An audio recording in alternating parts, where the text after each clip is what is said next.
Greetings all and welcome to the podcast, Why Are You Sober? I'm Sam, a sober addict and the host, and I'm so glad you're here. Why Are You Sober is a space where sober addicts come to share their stories of addiction, where it led them, how they got sober, and then why they continue to choose sobriety today. The goal is just to spread some experience, strength, and hope to others, and particularly those who might be suffering. If you are a sober addict, I would welcome you to come and share your story. You never know who might be listening and who your story might help. Or if you're someone struggling with addiction and need some help or have questions, please feel free to reach out. You can reach me through my website, whyareyousober.org, or my email, which is sam@whyareyousober.org. And you can also find us on Facebook, Instagram, and Twitter. So last week, we got to hear from my wonderful friend, Jessica. As I've said, I've known Jessica since my early days in sobriety, as she was a part of my early home group. And I'm just so grateful to have gotten so many wonderful relationships out of that. And that has truly been one of the joys of my life.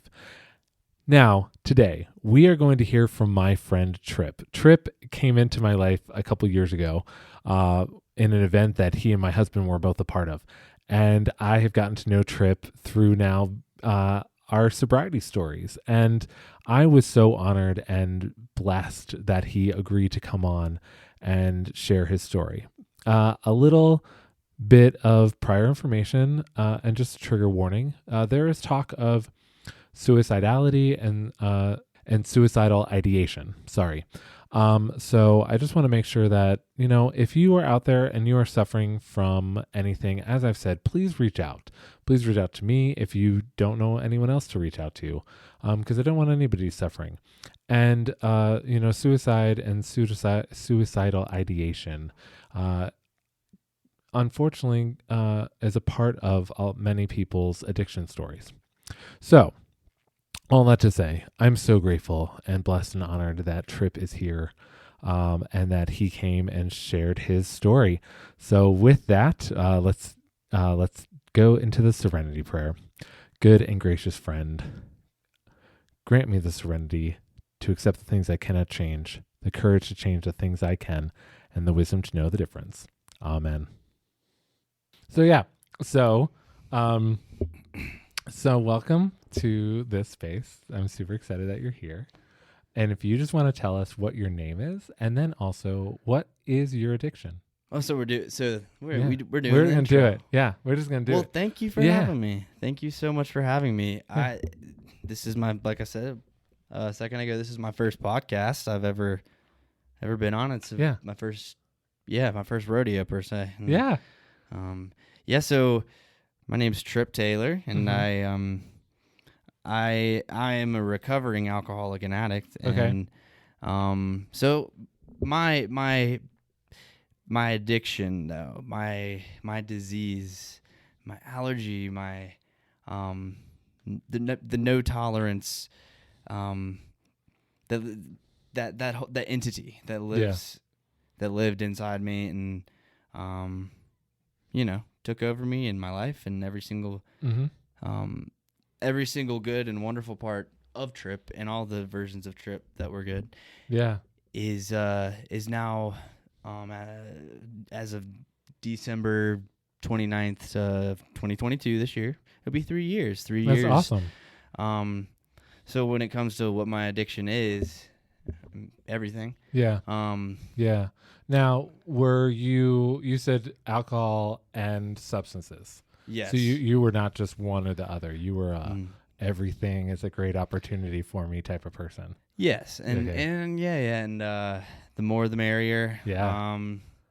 And then the more the merrier, but then like the merrier starts just kind of losing the oomph and the deflates, and the balloon is flat, and there is no merry time about it anymore, because then you're so far behind that you're trying so hard just to not catch back up, but just to get to some type of normal or some type of medium that you really start at. Yeah. Most people do, and as a human.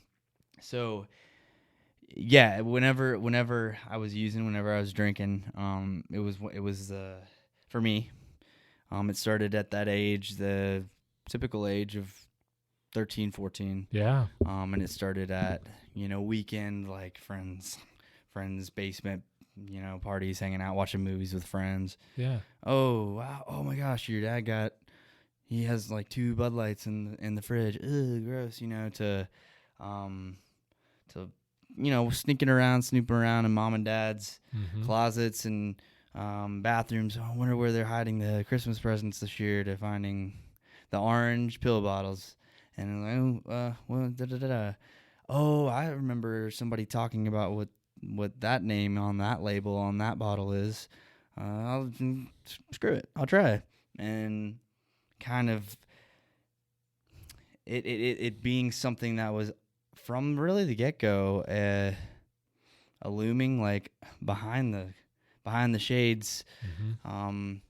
isolating and lonely, and feeling very, very, very different, and very, very bad about yourself Mm-hmm. right from the get go. Because whenever I remember the first time I ever was intoxicated, I remember I was watching the movie Nacho Libre, and Wow. I was at my parents' house, and I'd only heard about, like, my friends drinking maybe one time at a friend's house, but, like, I was about to be going over to a buddy's house within the next couple weekends to a birthday party that there might be drinking. So I gotta know what it's like before, so I can say, yeah, of course I've done it. Yeah, at age 13. Wow. And I remember my parents always having their liquor up in the top cabinet of our pantry in the corner, in the back left corner, and it was the same bottle. They had the same bottle of vodka for, probably 4 years, until I first went up there and grabbed it with my hand, and poured it in a little red Solo cup.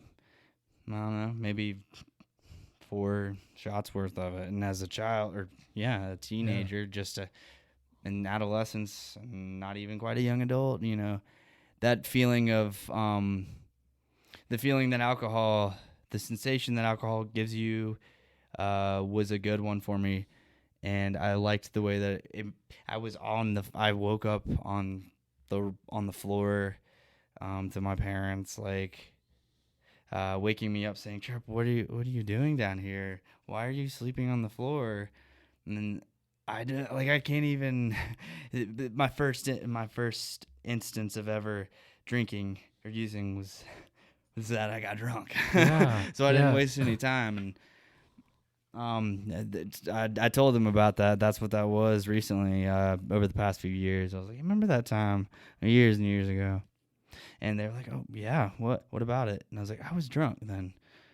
And they didn't, I guess they didn't smell they were so, at the time, infrequent drinkers, Yeah. that maybe they could pick up on a really ripe hop or Marley coming off somebody's pores, but I guess they just couldn't, sense Yeah. it. And he's a child, so. Yeah. So they didn't. So through high school, then they didn't like see anything or notice any, like.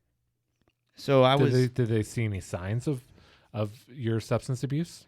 I feel like the only time they might have ever even thought that, oh, he's going to be in a situation where there is drinking, but not that he's drinking, would be when I'd be hanging out with the fellas or the friends or the classmates, teammates from the sports I played that didn't have the greatest reputation per se.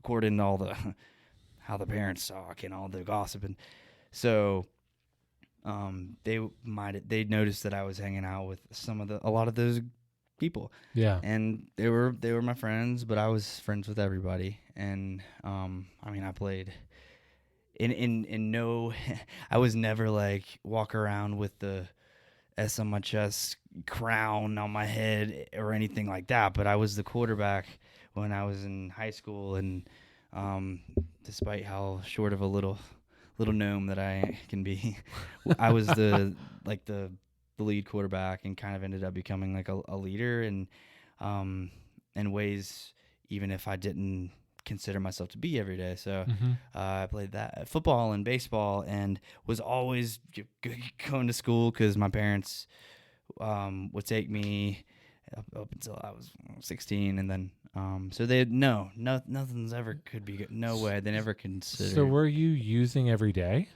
It was really just it was like the weekends at that point. and, Okay, yeah, and then into college, that's of course and that started when it got heavier. Yeah. A lot of times that's you talk to guys who you hear the whole progression. That's a common time that everybody lives free. Let's go on their own. Yeah, can do a little more of this, a little more of that. Life. I'm young. Everybody's doing it. Yep. You kind of fit into the. You can hide in the shadows a lot easier and fit right in. You can even be the superstar of the the whole pack and all that. So yeah, that whenever I went to Appalachian State in Boone here in North Carolina, and I didn't know what the hell I was doing. I was supposed to go to play college baseball, and so I ended up getting really injured my senior year and staying in Boone, not playing baseball in college, and then I ended up staying in Boone to shortly after become a Tweetsie Cowboy. And a Tweetsie Cowboy, Tweetsie Railroad. Yeah. It's its own breed of an entity and character. Yeah, it's like a children's entertainment park, a Wild West theme park in the East. Yes. Makes a lot of sense. Yeah. And it was very much so not culturally appropriate whenever I was still there. A bunch of corn-fed, bulky white pale dudes putting on wigs and makeup to act like indigenous peoples. So when did you start to think you had a problem, or when did things start to like really like I've heard stories of people who couldn't graduate college and like were in college until they were like 29, like, and were because of their addiction and because of what was happening. So like like for me, my addiction really hit like towards the end of college and after. So like I graduated, like I got out in time. I did not get out well. It was like barely 3.0, but I did it in 4 years. But so what was that for you? Like, what was college like? It was really the whole, let's put on a show and show everybody that I know and everybody that cares about me and loves me. Let's put on a show and show them let's show them that diploma on the wall. Easy, I can do this. It was really just for that reason. In the during the time throughout it all, but really I really do look back now, and my education was so valuable, and it's truly precious to me because I went to school for a lot of things, and I don't know how I did it in 4 years. I mean, I never hardly ever slept. I would take a water bottle with liquor to class, stay up all night and then stay up the whole night. Next night, I'll get this work done. I'll stay up in the library, or I'll bullshit it and somehow figure out a way to. This one time I'll ask this person to help me out, or so there was that conversation could go on endlessly when it comes to just like grinding through like with barely an ice chisel to get to just to like graduate, just to keep on like showing that I'm good over here. Heck yeah, check this out. Yeah. And keep up that facade. Wear the mask. The facade was so much the goal for everyone else around me to show just the stigma at the time of somebody being an alcoholic or a drug addict, or the other, the not okay language that's used, the bad language, like somebody saying a word like junkie, or somebody saying he's a drunk, or that was so far fetched. I never had a problem. And then blah blah blah blah blah. Tripp doesn't have a problem. I can Look at me, I can graduate college. And like you said, like me too, it really started like really developing really deep in like in a very insidious way. And whenever I started like my junior year, don't even, a lot of it's like so dark, not even blurry, just dark, of all the nights that I would sleep through the whole next day, and then it's a night, or all of the disorientation of not remembering, because of all the drinking and all of the drugs, from all the different pills that I used to take at once, and even mixing the same bottles to carry like I was, Willy Wonka with in the chocolate factory with all my candy. I feel like all the party drugs, all the psychedelics and everything else that I was just like, yeah, okay, whatever. Were always okay. They were, that's fine. I might do a little bit more than everybody else, but at least I'm not sticking a needle in my arm, quote unquote. But I'm good. Yeah, you could always justify it. Yeah. Until like my junior year, hurting people, a lot of females in my life, I would let down. I would abuse emotionally, and having to say that like now through a microphone is something that is a part of my recovery, because making amends and telling the truth, especially to ourselves, all day long, we can say, no, that's really messed up when people do that. And man, no, I didn't really ever do that. The more we try to sugarcoat things, all that is going right back to that facade. And the justification. And I feel that when I start to justify something, I need to question why am I justifying this? Yeah. So it's like, what would the best version of Sam do? Yes. Like asking yourself, what would the best version of myself, of Tripp do right now? Oh, that's what he would do, not this. Yeah. Okay, then there's something a little off. There's something wrong. Yep. Yeah. So where does it all come to a head? Like, where does this all lead you? It started, it developed. It doesn't always happen rapidly. Sometimes it's like I describe addiction, the disease of addiction. It's the most sinister disease there could ever be. Yeah. It is the deadliest disease that it's like an algae that's like lurking the bottom of a slow moving river with a bunch of junk in it. And it's just lurking there, and all of a sudden you might catch a rapid, and then it's just back to the same stagnance of that just impending doom. And so whenever things started happening, like with legal issues and with me, like I remember the night that I got pulled over for my first DUI, I'm still like, I'm in jail, for a bit, and like I'm wearing the orange, and I'm like talking to all the guys, and I'm nobody knows that I'm there, and I'm still in a state of mind that's like, it's not because of it's not because of the drinking or the using or what's going on inside me. No, this is just because I got unlucky, Yeah. Until like, all of a sudden people start.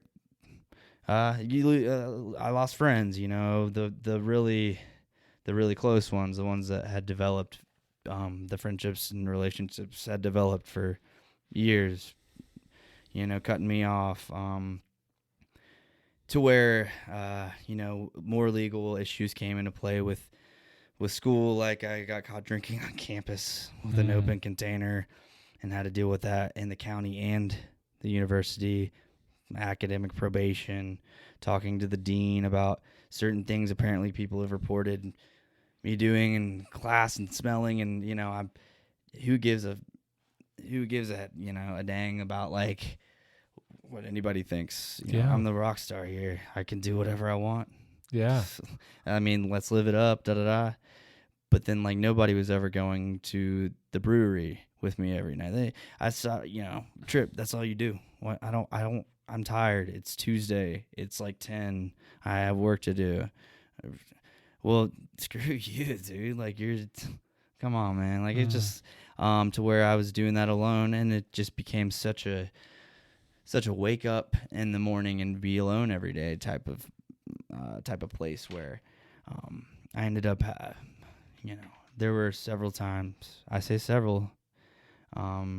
Finally, I say several. I used to say a couple times, but several times that I actually overdosed, and my next door neighbor, who used to be my roommate but moved out because of other reasons, when it was really because of me.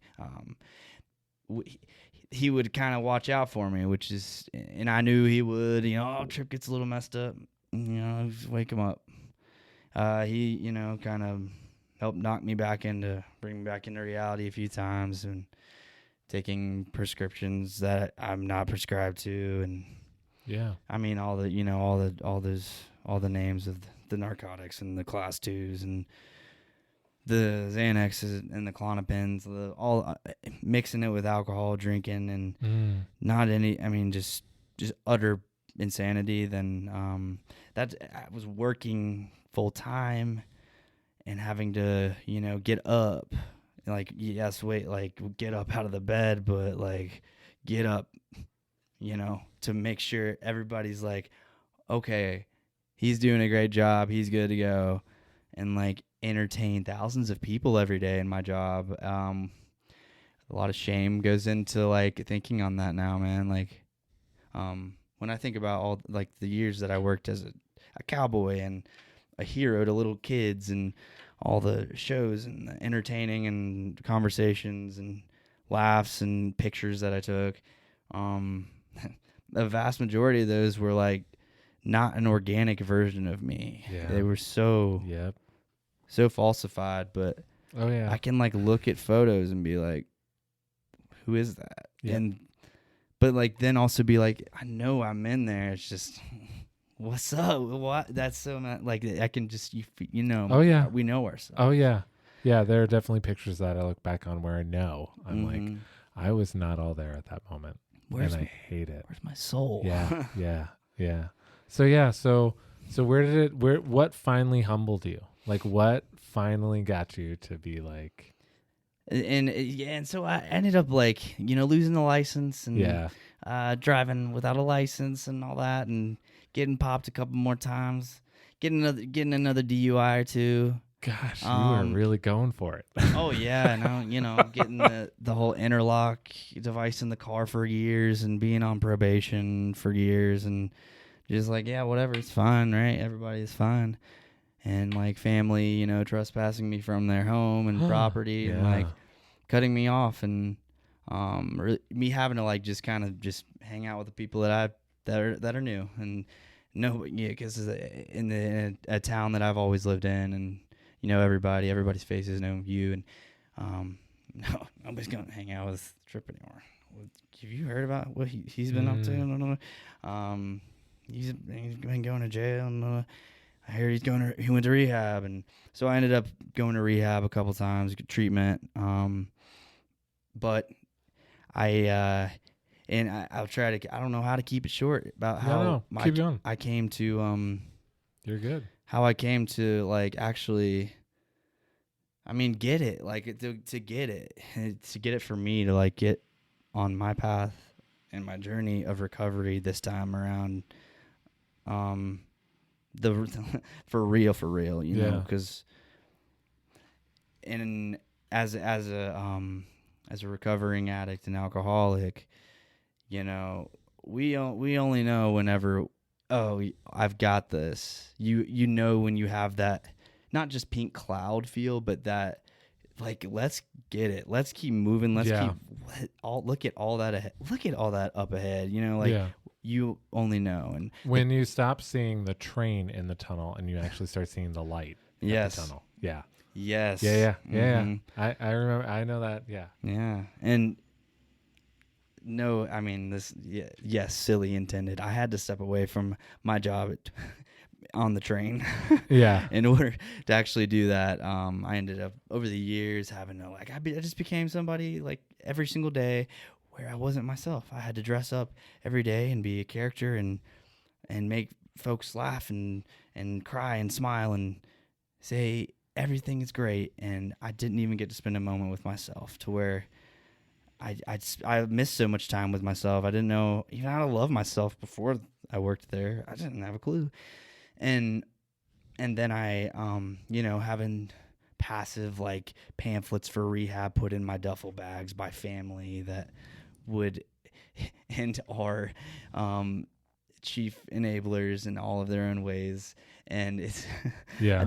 but it's in such a beautiful circle to the point now where like my mother is like she leads Al-Anon meetings and is so much of an advocate for recovery and sobriety and harm reduction even, and like she's a beautiful soul and angel, as is my father and my all the rest of my my immediate family that have been so supportive and had to figure out a way to step away from me to where they had to realize you're only going to do it if you decide to do it. Yeah.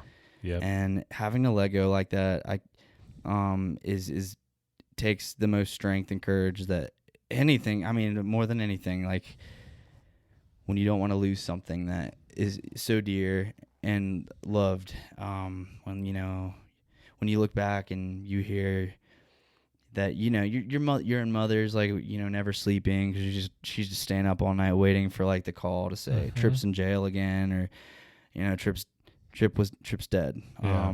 Just waiting on that call. Yeah. Yeah.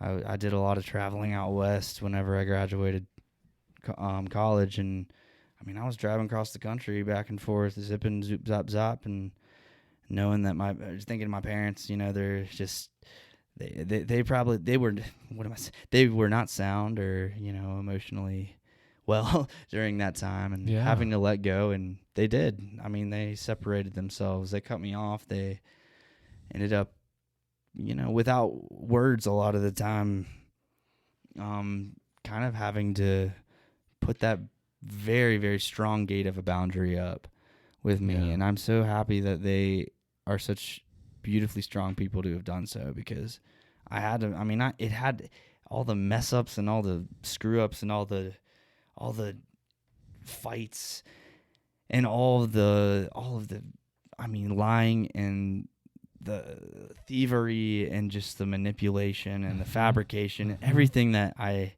did was still just it was that time, and romanticizing all and hiding my feelings and masking everything ended up like just becoming normal. And that's all is when that's your life. And waking up, pocketing 4 Johnny bootleggers in your pocket at 7 a.m. at the gas station, just having to even maybe not shake. And to the point to where there was a summer that I was just really just wanting to die, and I was just wanting to die and just showing up at work maybe, flipping cars into the river and having to go to work the next day. Hey, everybody. Hey, good morning.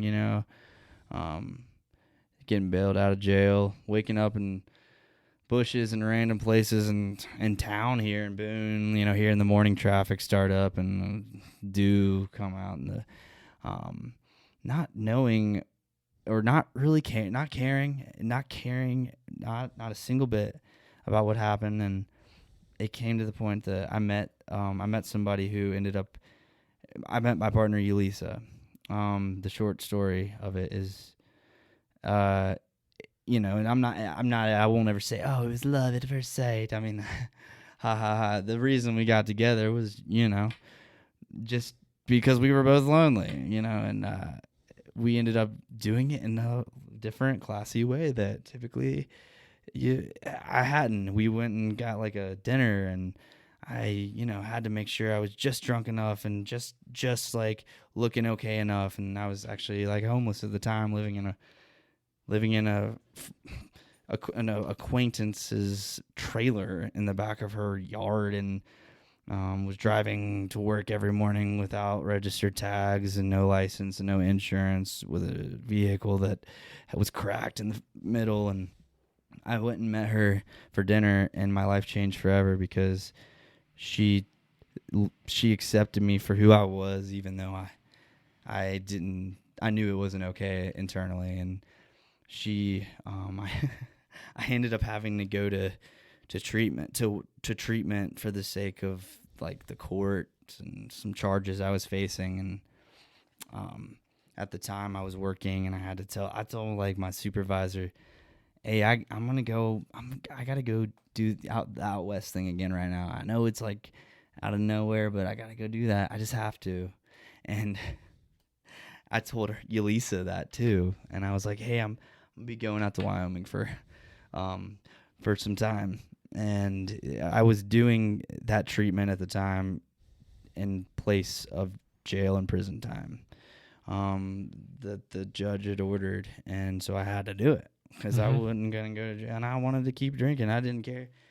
So for all that time, it is unreal. My addiction was still churning, nice and fluid. Yelisa, to this day, she was like, I 100% thought you were out west based on what you were saying, because I worked part-time for the Forest Service, and I did that frequently. And so I was like, I'm gonna do it again. And she was like, I would tell her every night, I was like, yeah, I took a really nice stroll today, and the woods here are like they're smelling extra. Like, I would be very vague about what I was doing. And but it was like it was true, but so not true. Yeah. And so it ended up, I got out of treatment, and my disease was like, hey, what's up again? Within, not even kidding you, 4 hours of me getting out of treatment. I'm going to the gas station. Thank you so much to my friends who picked me up, and keep that a secret. It's going straight to the gas station, straight back to the pill bottles underneath the exact bed in the exact bag that I knew they were in. And, here we go. Yeah. Into my parents and family. Yeah, Tripp's doing good. Not for very long. Yeah.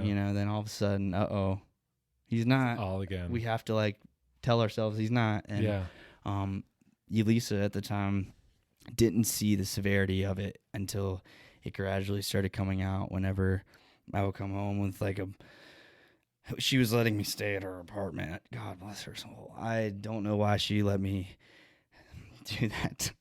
But I do know that, and it was because I know that God put her in my life to really just show that love for ourselves and hope exists.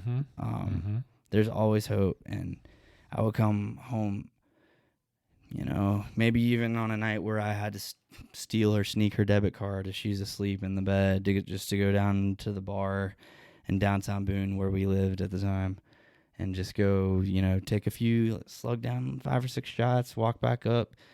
There's whiskey hops, and trying to maybe slug someone in the face on the way back, and falling through her window and breaking TVs, and that to the point to where I ended up being so ashamed of it because it was obvious. And I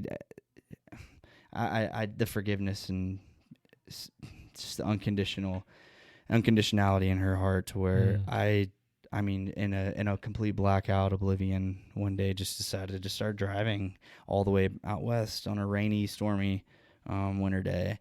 And I was driving with a tag that I had that I had taken off somebody else's car. I was just in the Walmart parking lot because mine had the Sharpie that I had put on the registration on the expiration had worn off, and I didn't want to have to do that again because that took too much time. So I'll get this one. And so I drove, and I'm slipping and sliding and passing people, blinkers on, honking, driving off the road, spinning into the guardrail. It's pouring rain. I'm drinking. I'm I've got plenty of bootleggers, and I've got 2 bottles of Early Times, and then like maybe like a bag of extra clothes in the back that I had from a couple years ago. And I mean, that was it. Like, I was just like, I hit this point where I said I can't keep showing her, I can't keep treating her, doing this like that. And I'm out. Peace. I'll go change out here, or not. I didn't care if I lived. I didn't care if I died. I didn't know where I was. I ended up like almost halfway across the country, and I was in some really just sketch motel, like one of those single floor, just like outer door. I don't know. I was just trying to drink myself to death, which had happened many a times in many states and many hotels. But this time I was like, there was like this really dark, like really awful just taste that I just like felt. I could like smell my death. I was so unhealthy. I was so unhappy. I didn't love myself. I didn't know who I was. And I don't even know. And we've talked about how, but to this day, I heard a knock on the door after having been there for like 2 days, and Yelisa was at the door, and she had driven and found me and located me, despite like my phone having been like crushed, weeks ago before, and my vehicle being like an old 1990 something and not having any technology in it. I really, really, really, I can't fathom like the acts of God that put souls like that together in place on this earth to walk and then be that and be. She ended up doing what she always had done, and told me that everything was going to be okay and it's all right. And she drove me all the way back to North Carolina, and without a single beat or slip of, I can't believe you would do this, even with me coming, withdrawing and not having liquor, booze, or anything, to where I'm running across highways to go to that's a Chili's over there on the other side of the road, having to jump out of the car because she wouldn't open the doors to let me get out of the gas station. So dealing with things like that. And I remember we pulled over at a rest stop in Kentucky or somewhere. It's Kentucky or Tennessee, and she just said, "I gotta rest," and she like laid back and in the driver's seat, and I was like really kind of like sleepy, drowsy, drunk, and I was tired too. And I remember I just looked at her, and I don't even have words for how much I love I love my partner. She's my best friend. And I don't really know exactly what I do for her, to where almost 4 years now, she's been like the rock that I stand on, and this every single bit and shape of support that I never felt like I had, just because she says, she knows that, hey, it's okay to not be okay. Yeah. And I still love you because this isn't you. This is not you. And here's what's you. Let me, those times, these, and realizing that was real, and that was something that I could have if I, wait, hold on. I don't have to do this. So I ended up self-checking myself back into the same treatment center that I'd been to about a year before, and I was still facing charges, and I had like abandoned my vehicle out. And then I didn't have anything. My parents weren't talking to me. I just had Yelisa.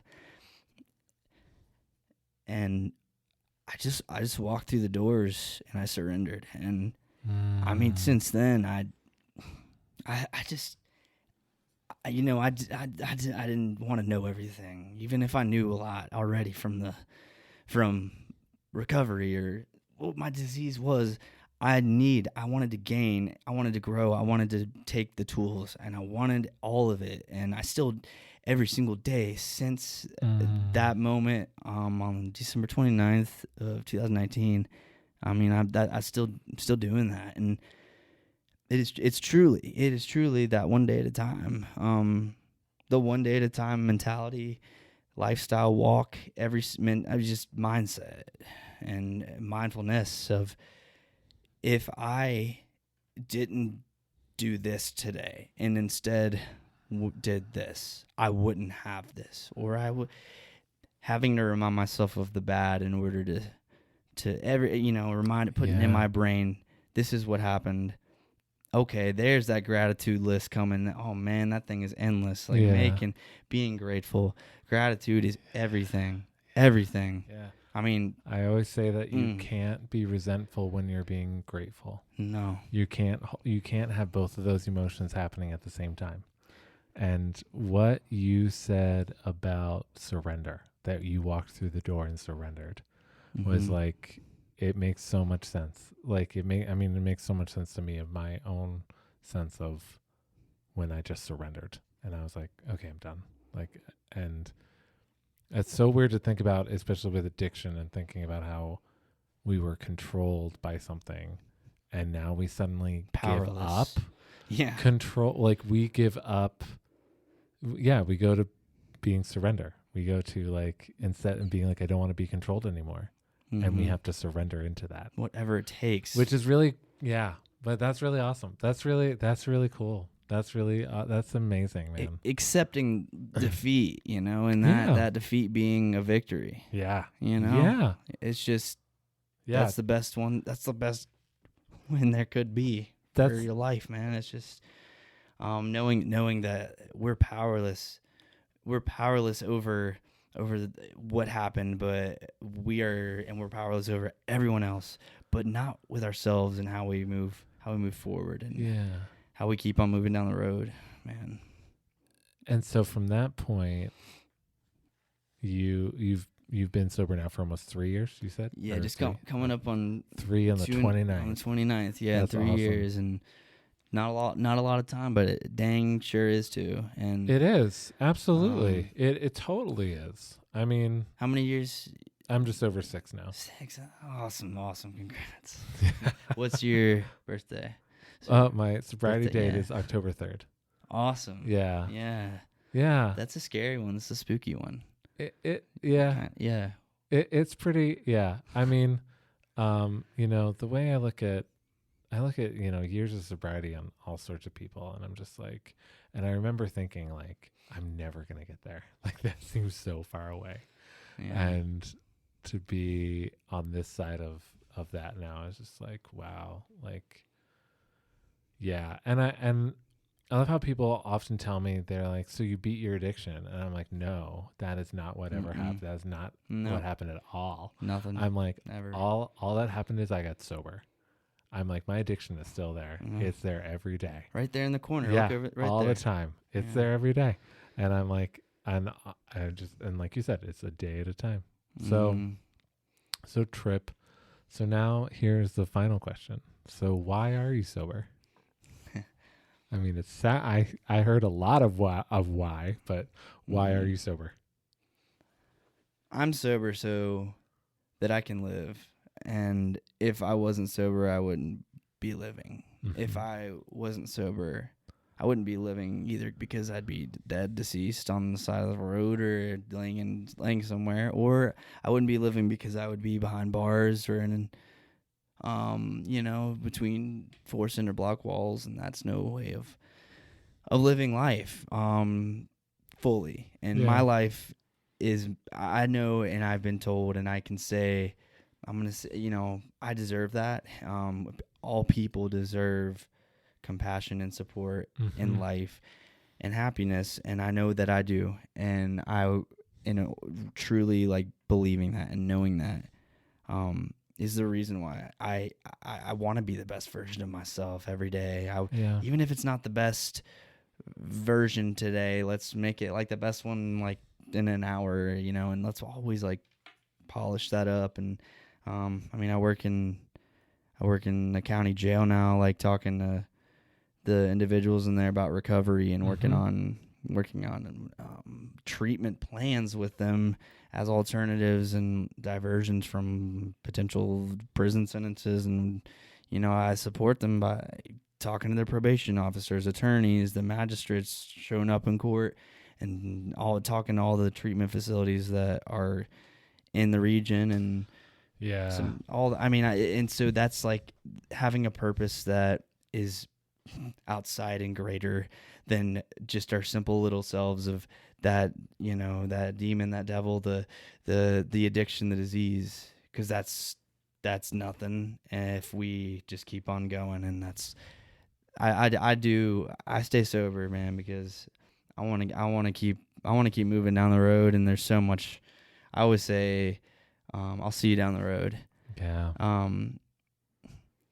I believe that to be true about everything and everyone in every way, even if they're not here or alive, a family member, a friend, or ourselves. I see myself down that road, and I want to keep moving forward. And if we're to go back to the old ways, I mean, we know the whole drill and the whole saying of just a little loop of insanity of doing the same thing over and over, expecting a different result. Yeah, it'll always lead back to not being happy and sober.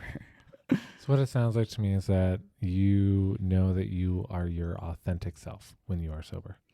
That's it. Yeah. And that's all there. I mean, if somebody doesn't like what they hear, they get on a certain day, I mean, so be it. Yeah. Tripp, are you okay? Are you okay? Am I going to sit here and think, do they think that I've been drinking or something? No. Because I'm powerless over what people think. We're powerless over how people react, how people think. And it's up to us to just, spread awareness and show people that there's hope and that it can be done. People can get on that track of living a life of sobriety, recovery, and full of light, man. Just a lot of light. Yes. Or authenticity. Organically living. Well, man, thank you for doing this. This is awesome. Yes, hearing your story. Gosh. Heck yeah. Thank you. Thank you so much. Yeah. I talked the whole time. No, that's the point. That's it. I want to hear your story. That's one thing I'm trying to. What? I guess right now in this moment, I'm realizing I need to love this side of myself, my voice. Yes. Because despite how much I talk, I don't really love it. Well, thank you all for joining, and I really hope that you enjoyed Tripp's story as much as I enjoyed interviewing him. He is such an amazing guy, and I am so glad with all that he is now doing in his life of working with addicts and trying to help people get sober, and I just love that he came on to share that message with people too here. So next week, I had the most fun interviewing a friend of mine from high school. She and I probably haven't talked in close to 23 years. I graduated in 2000, so 23 years. So it was such a blessing to get to sit down and talk with my friend Corinne. So as always, thank you for listening to the podcast. Please follow on Spotify, Apple Podcasts, or wherever you find your podcasts. If you are a sober addict and you would like to come on and tell your story, I would love that. Or if you have questions or are looking for help, reach out. You can find me at my website, whyareyousober.org, or my email at sam@whyareyousober.org. You can also find me on social media like Facebook and Instagram. And with that, I hope you all have a wonderful week. And until next time, I'm wishing you all peace, love, and a whole lot of joy.